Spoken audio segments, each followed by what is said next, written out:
Assalamualaikum warahmatullahi wabarakatuh.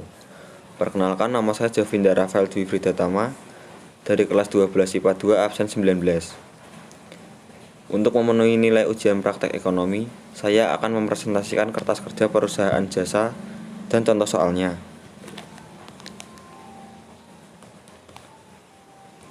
Yang pertama, pengertian kertas kerja. Kertas kerja atau neraca lajur adalah suatu kertas berkolom-kolom atau berlajur-lajur yang direncanakan secara khusus untuk menghimpun semua data akuntansi yang dibutuhkan pada saat perusahaan akan menyusun laporan keuangan secara sistematis. Yang kedua, tujuan dan fungsi kertas kerja. Yang pertama, mempermudah dalam melakukan penyusunan laporan keuangan. Yang kedua, menggolongkan dan meringkas informasi yang berasal dari neraca saldo dan penyesuaian sehingga merupakan proses sebelum menyusun laporan keuangan yang formal. 3. Mempermudah dalam menemukan suatu kesalahan yang mungkin dilakukan dalam membuat jurnal penyesuaian. 4. Untuk memahami arus data informasi yang berasal dari neraca saldo sampai dengan laporan keuangan termasuk di dalamnya jurnal penyesuaian. 3. Bentuk neraca lajur. Bentuk neraca lajur ada dua, yaitu A. Neraca lajur 10 kolom, B. Neraca lajur 12 kolom atau neraca lajur yang lengkap. Kemudian inilah contoh bentuk neraca lajur 10 kolom.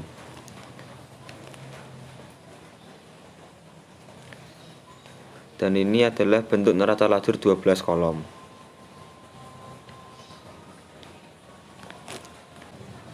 Yang keempat yaitu langkah-langkah membuat neraca lajur.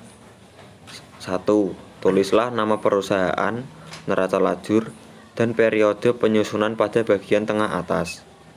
2. Mengisi kolom keterangan pada nama akun yang ada. 3. Menyiapkan neraca saldo pada kertas kerja. 4. Menyiapkan penyesuaian dalam kolom penyesuaian. 5. Memasukkan saldo-saldo yang telah disesuaikan dalam kolom neraca saldo setelah penyesuaian. 6.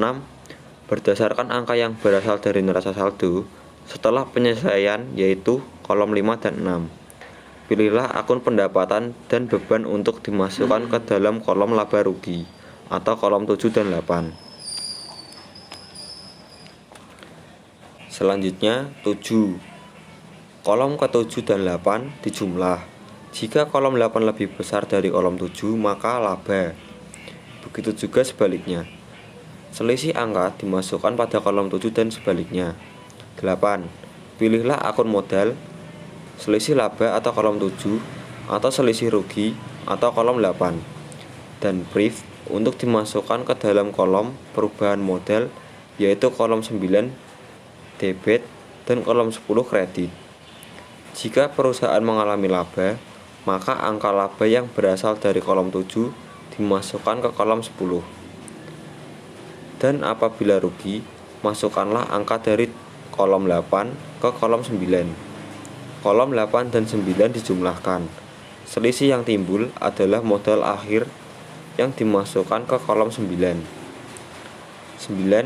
Kemudian langkah yang terakhir masih berdasarkan angka dari neraca saldo setelah penyesuaian, maka akun yang tersisa dipindahkan ke kolom neraca atau kolom 11 dan 12.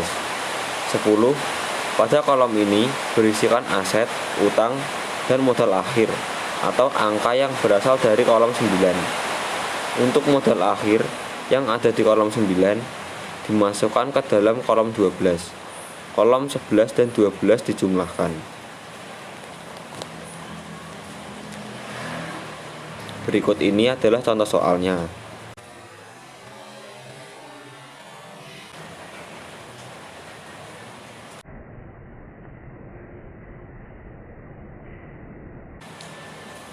Dan ini adalah neraca lajur atau kertas kerja. Untuk membuat neraca lajur atau kertas kerja harus mengikuti langkah-langkah seperti yang tadi. Sekian presentasi dari saya. Wassalamualaikum warahmatullahi wabarakatuh.